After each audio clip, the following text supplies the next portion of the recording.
July 1943. The earth near Kursk is shaking even before the first shot is fired. Thousands of engines roar at once, metal tracks tear the soil apart, and the air itself seems to vibrate with fear.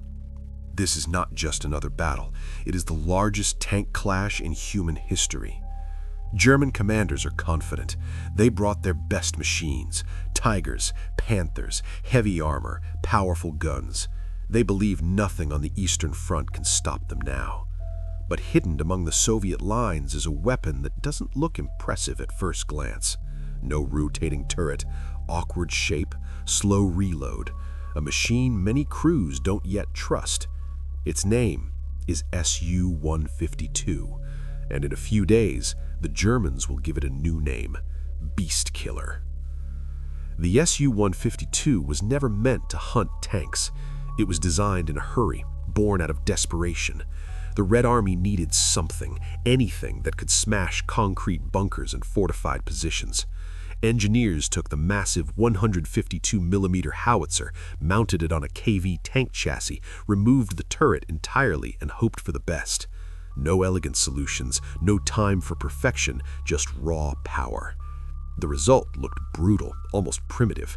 Soviet crews joked that it was more like a moving bunker than a tank, but no one laughed when the gun fired. The shell weighed more than 40 kilograms. When it left the barrel, it sounded less like a shot and more like the sky tearing open. Inside the Su-152, conditions were hellish. 5 men worked in a cramped steel box filled with smoke, dust, and deafening noise. Reloading took time. Every shell had to be lifted by hand. After each shot, the crew felt as if someone had punched them in the chest. Ears rang constantly, vision blurred. This was not a sniper's weapon, it was a sledgehammer. Miss your first shot and you might not get a second. Against fast German tanks, that weakness could be fatal. Many commanders doubted the vehicle.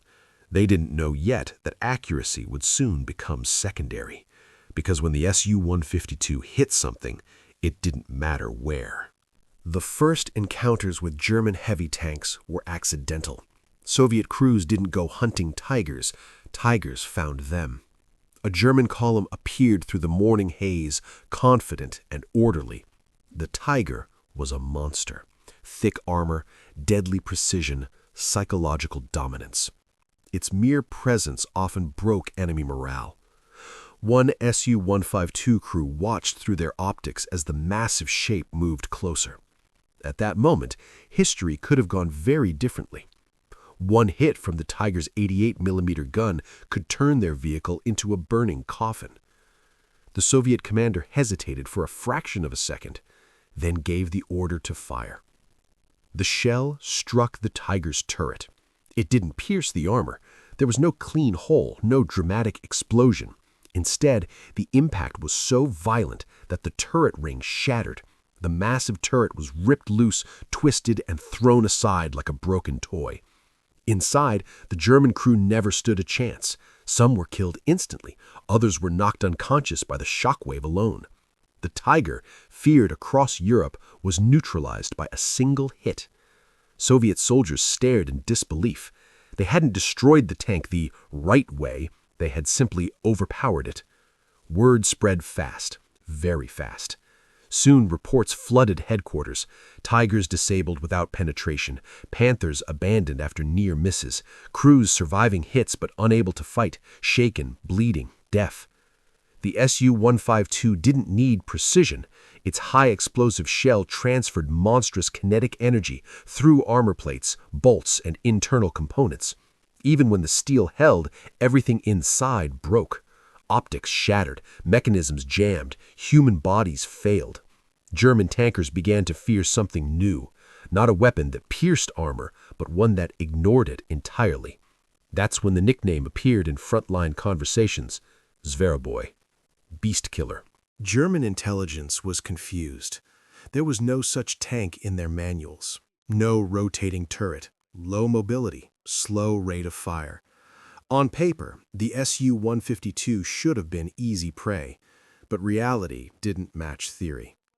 Crews reported that one shot was often enough. Some tigers were found intact from the outside, but silent forever. No movement, no resistance.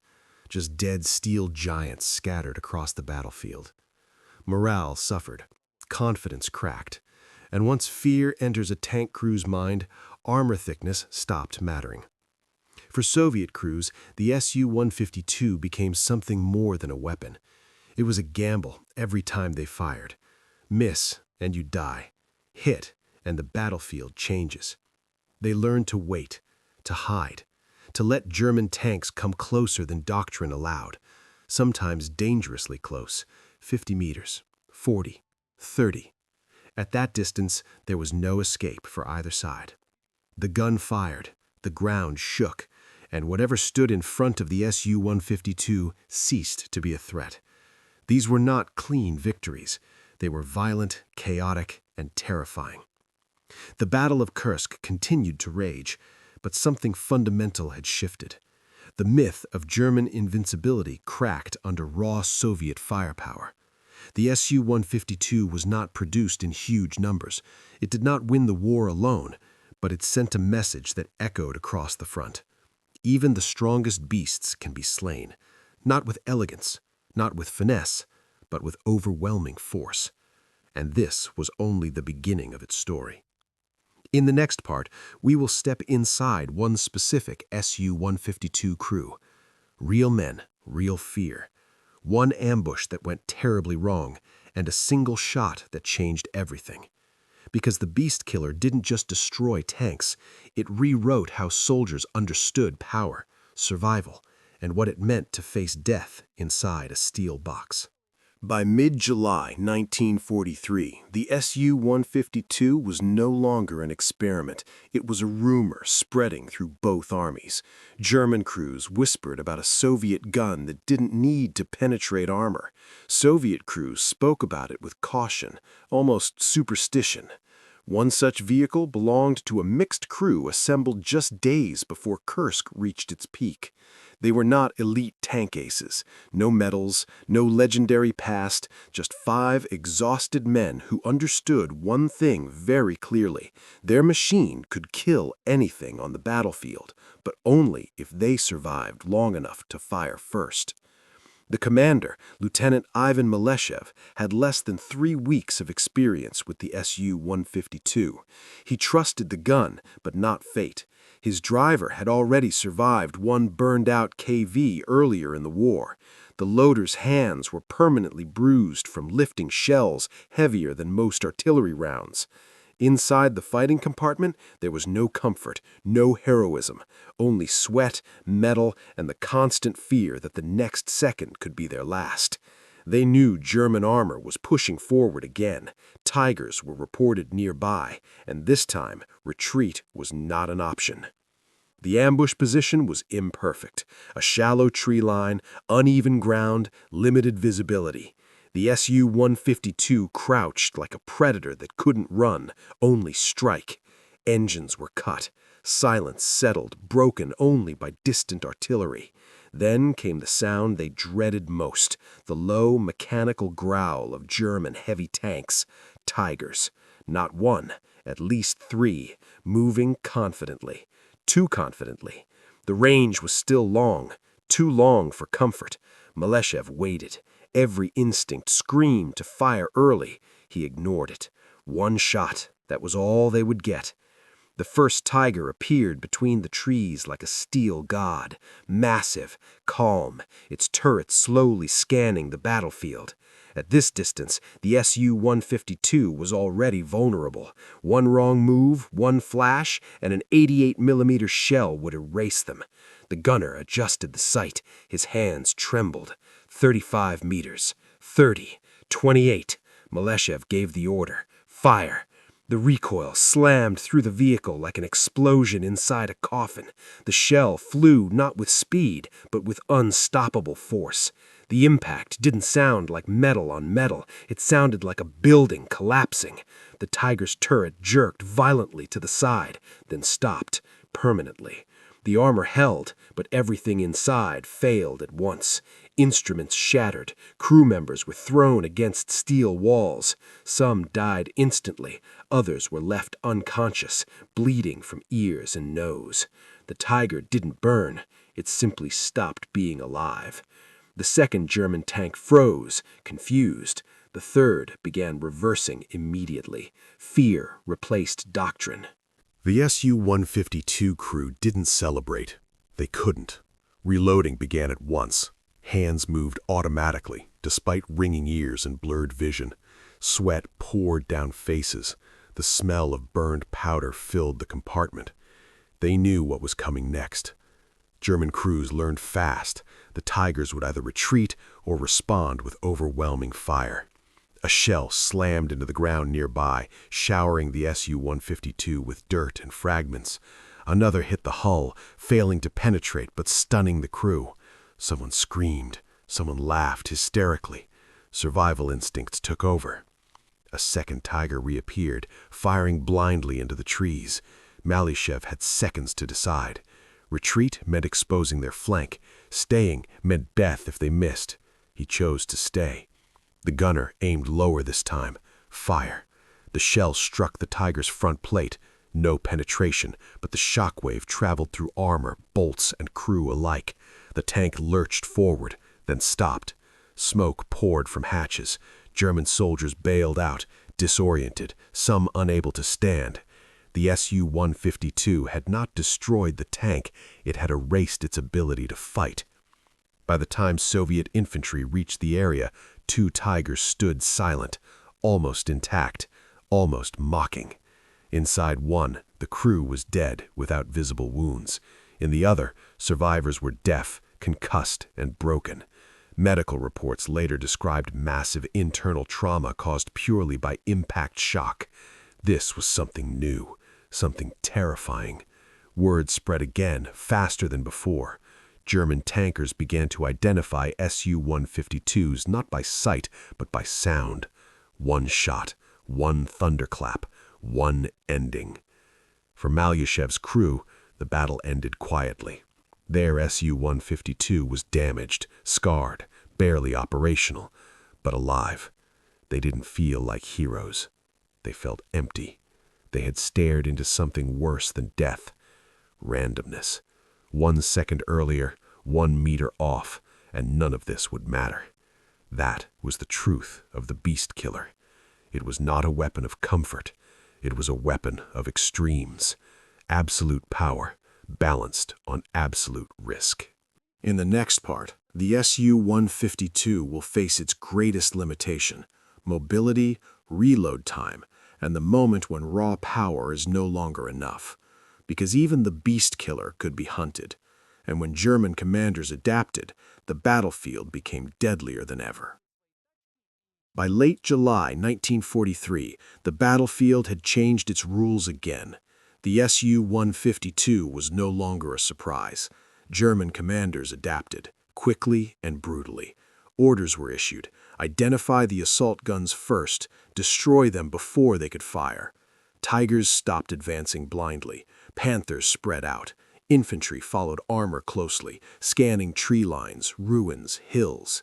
The beast killer had revealed itself, and now it was being hunted. For crews like Malyshev's, every hour alive felt borrowed.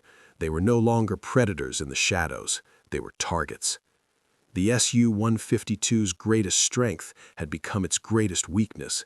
It was powerful, but slow. Its reload time was measured in long, terrifying seconds. Its limited traverse meant that flanking fire was often a death sentence. German tankers understood this now. They no longer rushed forward. They probed, they baited. One tank would draw fire while another maneuvered. If the Su-152 missed, it rarely survived long enough to correct the mistake. This was no longer about shock and fear. This was about precision, timing, and who blinked first. Malyshev's crew received new orders: support a defensive line near a destroyed village. Rubble, broken walls, burned-out vehicles, perfect cover, but also perfect traps. The Su-152 took position behind a collapsed stone house. From there, they had one firing lane. One. If German armor appeared from another direction, escape would be nearly impossible. The men understood the risk immediately. No one said it out loud. They simply prepared, checked sights, loaded a shell, waited. The first panther appeared without warning, slipping through smoke and dust. Fast, low, dangerous. Malashev hesitated. Panthers were harder targets, faster than tigers, less forgiving. Fire now or wait? He waited. Another shape followed, then another. A coordinated push. The Germans had learned this was no charge. This was an execution attempt. The gunner tracked the lead tank. The moment felt stretched, unreal. Fire. The shell hit the Panther's side, detonating internally. Flames burst out instantly. One kill, but the cost was immediate. A German shell struck the rubble near the Su-152, collapsing part of the wall. Dust and stone poured into the fighting compartment. The vehicle rocked violently. The driver shouted, tracks damaged, mobility reduced. Reloading began, slower now, too slow. Another Panther fired. The shell slammed into the front armor, failing to penetrate but stunning the crew. Vision blurred. The loader dropped the shell once, cursed, lifted it again. Every second stretched into agony. The Su-152 was powerful, but now it was trapped. Malashev realized the truth too late. This was no longer a duel. It was a coordinated kill zone. German infantry moved closer, anti-tank weapons ready. Smoke filled the air. Visibility dropped to nothing. The Su-152 fired again, blindly this time. The shell hit something, a tank, a wall, a building, no one could tell. The explosion shook the ground, but it didn't stop the encirclement. Power meant nothing if you couldn't see or move. Then came the moment every assault gun crew feared. Silence. No targets, no orders, just the sound of engines repositioning around them. The Germans were patient now. They would wait until the Su-152 fired or ran out of shells.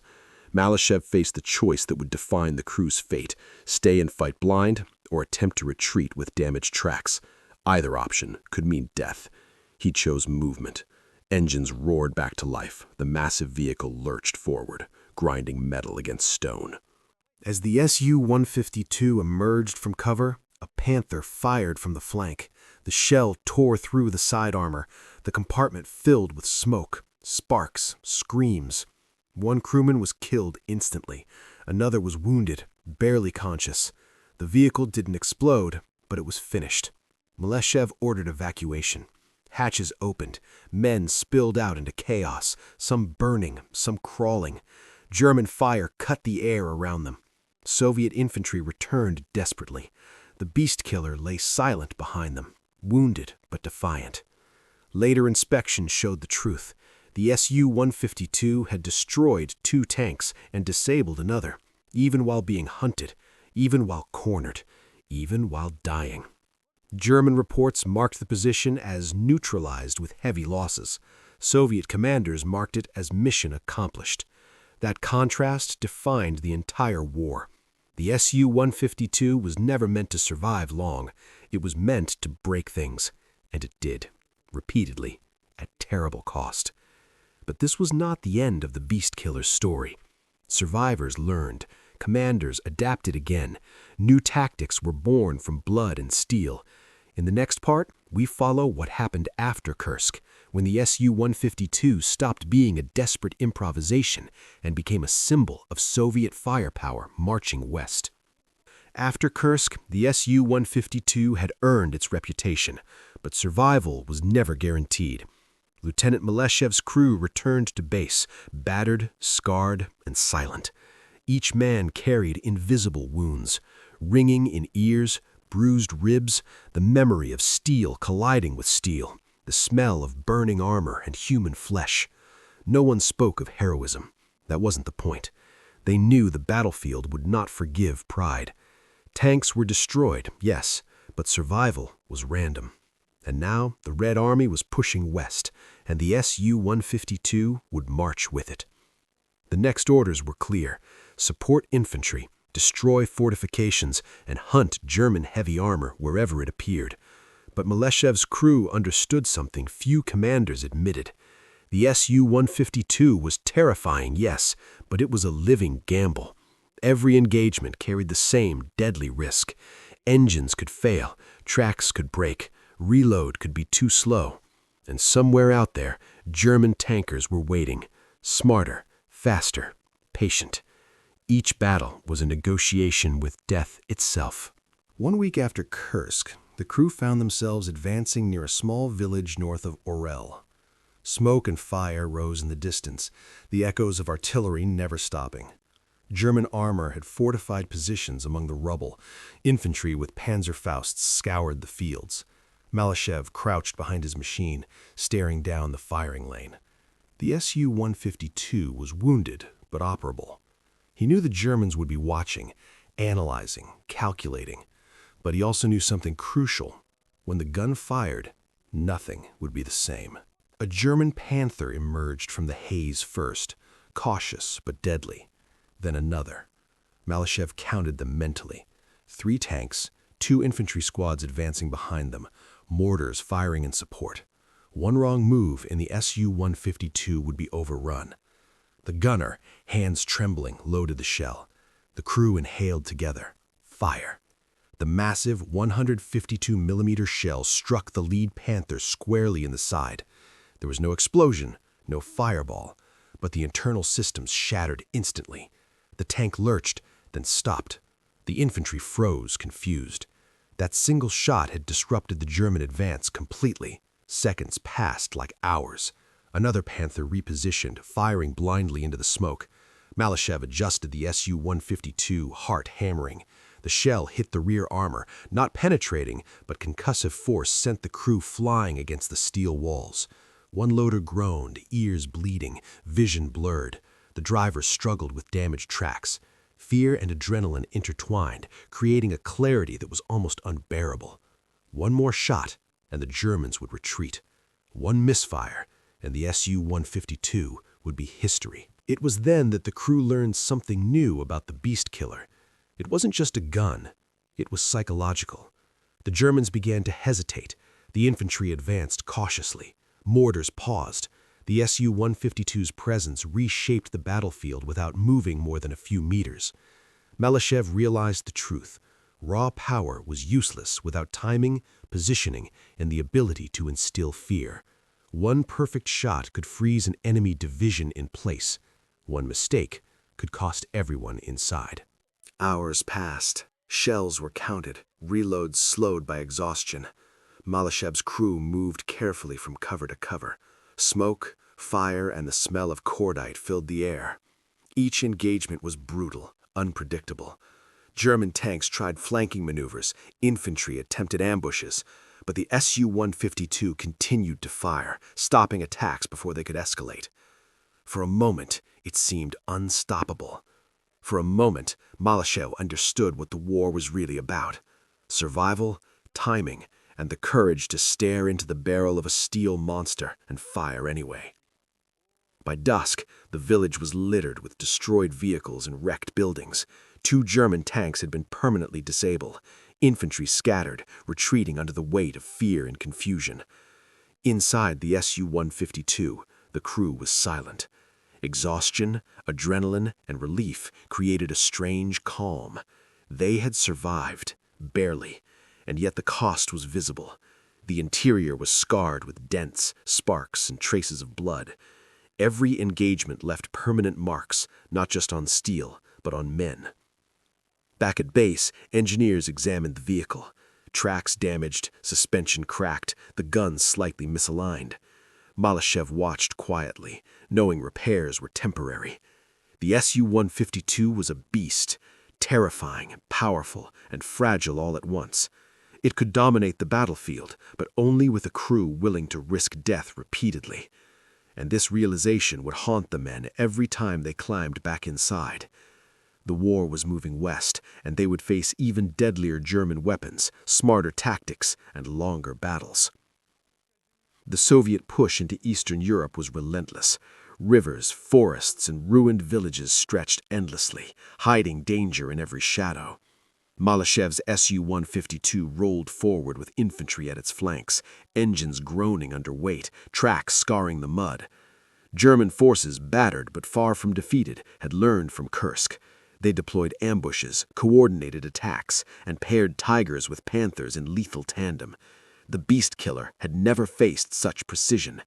Every move was a gamble, and this gamble would be more deadly than anything before. The first panther appeared through the mist, barely visible until it fired. Its shot struck near the Su-152, rattling the crew violently. Dust and smoke filled the compartment, obscuring vision. Militia shouted commands over the roar of engines and gunfire. The gunner, shaking from exhaustion, loaded the massive 152mm shell. Time slowed. Every heartbeat was a countdown. The first shot must kill, or the crew would die. There was no margin for error, no room for hesitation, no chance for escape. The shell left the barrel with thunderous force. The panther shuddered violently. Sparks and smoke erupted from the side, flames licking the armor. The vehicle lurched, immobilized, crew concussed. The Su-152 was not just firing, it was rewriting the battlefield. German infantry paused, artillery crews hesitated. This single shot was a message. The beast killer had returned. But Milishev knew it wouldn't last. More tigers were moving around flanks. Another misfire could end them all. The pressure inside the fighting compartment was unbearable, every second threatening death. A tiger emerged from the woods, massive and slow, yet terrifyingly accurate. Its 88mm gun fired without hesitation. One round slammed into the Su-152's hull, denting steel and knocking crew members off balance. The vehicle shuddered. Sparks flew from damaged wiring. The loader cursed, gripping the next shell like a lifeline. Milishev's hands were on the controls, eyes scanning through smoke and rubble. The beast killer could kill anything, but now it had to survive a battlefield designed to end it. Survival was not guaranteed, not today. The Su-152 fired again, this time at the tiger. The shell slammed into the turret, twisting it violently. Inside, German crew members were thrown against the steel, some concussed, some dead. The vehicle did not burn, but it was neutralized. The second tiger moved forward, but hesitation now ruled German tactics. The psychological effect of the Su-152 was undeniable. Fear rippled across the battlefield. For the first time, German tankers questioned their training, their luck, their chances. Milishev's crew, however, was not celebrating. They were exhausted, bleeding, shaken, but alive. Suddenly, flanking fire struck from the right. Milishev yelled, ducking as the Su-152 rocked under impact. Tracks were damaged again. Smoke filled the compartment, vision nearly zero. The crew had seconds to respond.